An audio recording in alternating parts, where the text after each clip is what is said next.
2008 साली जगातील 6वा सर्वात श्रीमंत व्यक्ती, हजारो कोटींचं साम्राज्य, बॉलिवूड, क्रिकेट, पॉवर, फायनान्स आणि टेलिकॉम मध्ये दबदबा. पण 2026 मध्ये मुंबईच्या पाली हिल मधील 17 मजली आलिशान निवासस्थान अबोड जप्त.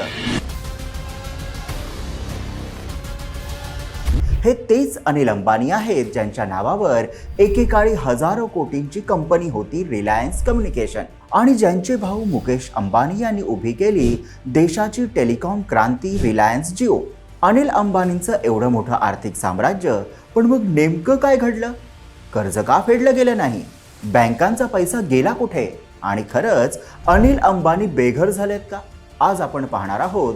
आर्थिक साम्राज्य, चुकीचे निर्णय, कर्जाचा डोंगर, बँक फ्रॉडचे आरोप, ईडी सीबीआयची चौकशी आणि सुप्रीम कोर्टापर्यंत पोहोचलेली ही कहाणी. ही आहे एका अब्जाधीशाच्या आर्थिक साम्राज्याच्या पतनाची कथा. नमस्कार, मी विहंग ठाकूर. 2002 मध्ये धीरूभाई अंबानींचं निधन झालं. 2005 मध्ये अंबानी भावांमध्ये साम्राज्याची वाटणी झाली. मोठे बंधू मुकेश अंबानींना तेल, पेट्रोकेमिकल्स आणि रिलायन्स इंडस्ट्रीज मिळाली. अनिल अंबानींना टेलिकॉम, पॉवर, फायनान्स आणि एंटरटेनमेंट सेक्टर मिळालं. त्या काळात रिलायन्स कम्युनिकेशन म्हणजे आरकॉम ही भारतातील मोठ्या टेलिकॉम कंपन्यांपैकी एक होती. पण इथे पहिली चूक झाली. आरकॉमने CDMA तंत्रज्ञानावर लक्ष केंद्रित केलं आणि जग मात्र GSM तंत्रज्ञानाकडे वळलं होतं. कंपनीने 3G स्पेक्ट्रम घेतलं, परदेशात गुंतवणूक केली, विस्तार केला, पण उत्पन्न वाढलं नाही. कर्ज मात्र वाढत गेलं. 2016 मध्ये जिओ आलं. मोफत कॉल, स्वस्त डेटा आणि संपूर्ण टेलिकॉम मार्केट हादरलं. आरकॉम आधीच कर्जात होती. हा धक्का ती सहन करू शकली नाही. 2017 पर्यंत ऑपरेशन जवळपास बंद.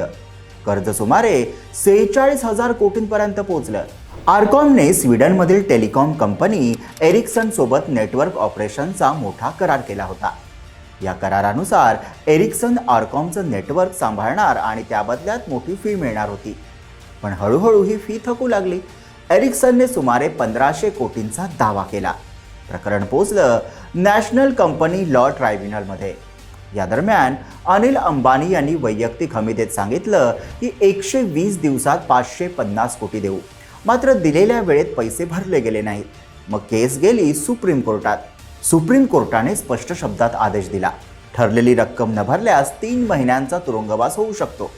परिस्थिती गंभीर झाली होती तेव्हा मदतीला आले भाऊ मुकेश अंबानी. सुमारे 480 कोटी रुपये त्यांनी भरले आणि अनिल अंबानींचा तुरुंगवास टळला. पण कंपनी मात्र वाचू शकली नाही. 2019 मध्ये आरकॉम अधिकृतपणे दिवाळखोर घोषित झाली. कंपनी बुडणं ही एक गोष्ट आणि बँक फ्रॉडचे आरोप ही पूर्णपणे वेगळी गोष्ट. स्टेट बँक ऑफ इंडियाने या प्रकरणात फॉरेन्सिक ऑडिट केलं, म्हणजेच कंपनीच्या व्यवहारांची सखोल आर्थिक चौकशी करण्यात आली. या ऑडिटमध्ये असा आरोप करण्यात आला की लोनची रक्कम ज्या उद्देशासाठी घेण्यात आली होती त्या कामासाठी ती पूर्णपणे वापरली गेली नाही. काही रक्कम FD मध्ये टाकल्याचं आढळलं. तसंच काही व्यवहार संशयास्पद असल्याचंही नमूद करण्यात आलं. SBIचं या प्रकरणातील एकूण एक्सपोजर सुमारे 3000 कोटी इतकं असल्याचं सांगितलं गेलं. जून 2025 मध्ये हे खातं अधिकृतपणे फ्रॉड घोषित करण्यात आलं आणि याच आधारावर हे प्रकरण पोहोचलं CBIकडे. CBIने FIR दाखल केली. त्या FIRच्या आधारे ईडीने PMLA अंतर्गत स्वतंत्र केस नोंदवली. जुलै 2025 मध्ये 35 ठिकाणी रेड टाकण्यात आली. 50 कंपन्या आणि 25 व्यक्ती चौकशीच्या कक्षेत आल्या. ईडीचा दावा आहे की सुमारे 400 कोटींची कथित मनी लॉन्ड्रिंग झाली. ऑक्टोबर 2025 मध्ये 42 प्रॉपर्टी अटॅच करण्यात आल्या. नोव्हेंबरमध्ये आणखीन 40 मालमत्ता जप्त झाल्या. फेब्रुवारी 2026 मध्ये मुंबईतील 17 मजली अबोड ही इमारतही जप्त करण्यात आली. एकूण जप्त मालमत्ता सुमारे 15,700 कोटी. मुंबईच्या पाली हिल परिसरातील 17 मजली आलिशान निवासस्थान म्हणजे अबोड.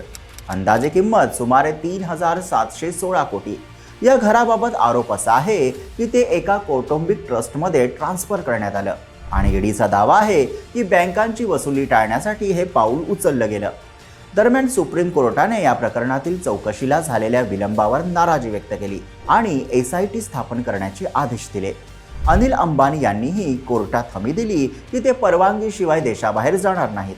पण इथे एक महत्त्वाची गोष्ट समजून घ्यायला हवी. घर जप्त होणं म्हणजे लगेच रस्त्यावर येणं नाही. ही एक कायदेशीर प्रक्रिया आहे. अंतिम मालकी, विक्री किंवा पुढील निर्णय कोर्टच घेणार आहे. म्हणून अनिल अंबानी बेघर झाले असं म्हणणं सध्या तरी अतिशयोक्ती ठरेल. 6व्या क्रमांकावरून शून्यापर्यंतचा प्रवास ही केवळ संपत्तीची घसरण नाही, तर चुकीच्या निर्णयांची किंमत आहे. व्यवसायात उंची महत्त्वाची असते, पण दूरदृष्टी त्याहून महत्त्वाची असते. याविषयी तुमचं मत कमेंटमध्ये लिहा. व्हिडिओला लाईक करा, शेअर करा आणि आमच्या YouTube चॅनलला सबस्क्राईब करा.